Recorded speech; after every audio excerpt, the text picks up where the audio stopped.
नमस्कार, मेरा नाम पप्पू यादव है और मैं मूलतः कुशीनगर के सेवरही ब्लॉक से रहने वाला हूं। मैं एक फार्मर प्रोड्यूसर कंपनी चलाता हूं जिसका नाम CSC Sevarhi farmer producer company limited है। हमारी फार्मर प्रोड्यूसर कंपनी वर्तमान में 750 किसानों का समूह है।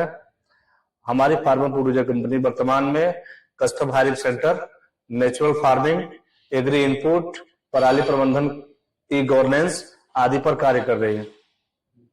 सस्टेनेबल एग्रीकल्चर को हम नेचुरल फार्मिंग के जैसे समझते हैं। जैसे प्राकृतिक जो खेती होता है उसमें हम एनिमल हस्बेंड्री हो गया, जिसमें पशुपालन हो गया, पशुपालन से जो उत्पाद होते हैं उनको प्रकृति में जो भी स्रोत है, पेड़ पौधे, माटी या पत्ते वगैरह जो भी चीजें हैं उनसे हम मिला के खेतों में फील्ड के पास ही, खेत में ही हम वहां उन्हीं से बनाए गए उत्पाद या अवशेष से खाद भी बनाते हैं, बीज वगैरह का उसी से उपचार भी करते हैं।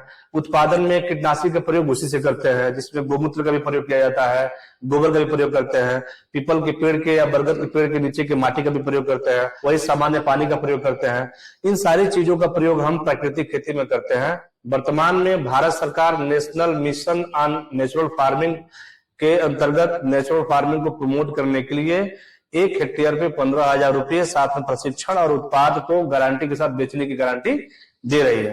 एकदम से नेचुरल फार्मिंग के ऊपर किसान गांव के इसलिए डिपेंड नहीं हो सकते हैं क्योंकि उत्पादन की गारंटी हम 100% नहीं रख सकते हैं। जैसे उत्पादन इससे एकदम से 3, 4, 5 साल बाद तक प्रभावित रहता है। अगर लगातार इस प्रैक्टिस को हम अपनाते रहे 3, 4, 5 साल तक, तब हमारा उत्पादन स्थिर बनेगा और मूलतः जो पुराने उत्पादन थे केमिकल फर्टिलाइजर पे डिपेंडेंट, वहां तक आ पाएगा। इसलिए समाज को इसके लिए तैयार करना एक बहुत बड़ा टास्क है। समाज धीरे धीरे तैयार हो सकता है, लेकिन जोखिम स्तर लेने वाले लोगों की संख्या गांव में 90% है, 90% से ज्यादा है। इसलिए एक बहुत बड़ा पॉपुलेशन इस चीज को करने के लिए तैयार नहीं है। लोगों को पहले फायदा चाहिए, बाद में लोग रिस्क लेने के लिए तैयार होते हैं।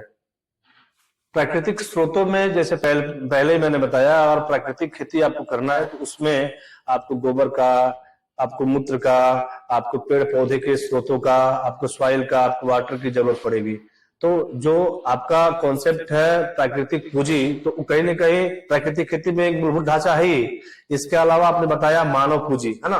तो मानव समुदाय को बिना वर्क किए हुए, बिना परिश्रम किए हुए, बिना ऑनफील्ड पे प्रेजेंट रहे हुए कुछ संभव नहीं होगा। एक बिना ट्रेनिंग का मानव समुदाय उस चीज को इंप्लीमेंट भी नहीं कर पाएगा। बिना ट्रेनिंग का, बिना नेटवर्क कनेक्टिविटी का, बिना मार्केट लिंकेज का, प्रोडक्ट भी प्रचार प्रसार बिना किए उसको सही जगह पे पहुंचा के बखूबी रेट प्राप्त नहीं कर पाएगा। सोसाइटी मानव समुदाय से बनती है। मानव समुदाय का एक बेसिक इकाई सबसे पहले महिला माता होती है, उसी से सोसाइटी बनता है। तो माताएं बहनें इस काम को ग्राउंड पे सबसे अधिक करते हैं। इसलिए कहीं ना कहीं समाज पूरी तरीके से प्राकृतिक खेती करने के लिए प्रभावित होना तय है। अगर हम बिना समाज को शामिल किए हुए, समाज को पूंजी के रूप में शामिल नहीं किए हुए अगर इस काम को अंजाम देने का प्रयास करते हैं तो 100% हम विफल हो जाएंगे। इस कंसल्टेशन के तहत हमारे जैसे तमाम फार्मर प्रोड्यूसर कंपनी, एंटरप्रेन्योर, तमाम फार्मरों को बेहतर awareness, market linkage, market connectivity, उत्पाद को कैसे संवर्धित करके, कैसे स्टोरेज करके, कैसे आगे बढ़ाया जा सकता है। साथ में भारत सरकार, उत्तर प्रदेश सरकार की कौन कौन सी योजनाएं हैं जिनका अनुपालन करके हम मैक्सिमम बेनिफिट प्राप्त कर सकते हैं और ज्यादा आय में बढ़ोतरी कर सकते हैं। तो ये जो सीआरबी है और यूएनईपी है, इनका जो कार्यक्रम हम लोग ले रहा है, ऐसे ऐसे कार्यक्रम अगर भविष्य में दूर दराज इलाकों, गांव में, रिमोट कार्नर में किए जाए तो वास्तव में जो गवर्नमेंट की मंशा है, जो चाहत है कि किसानों की आय 2 गुनी, 4 गुनी, 5 गुनी बढ़े, वास्तव में संभव एक दिन हो जाएगा। हम बहुत शुक्रगुजार हैं, हमारी पूरी कुशीनगर की टीम बहुत ज्यादा आभारी है।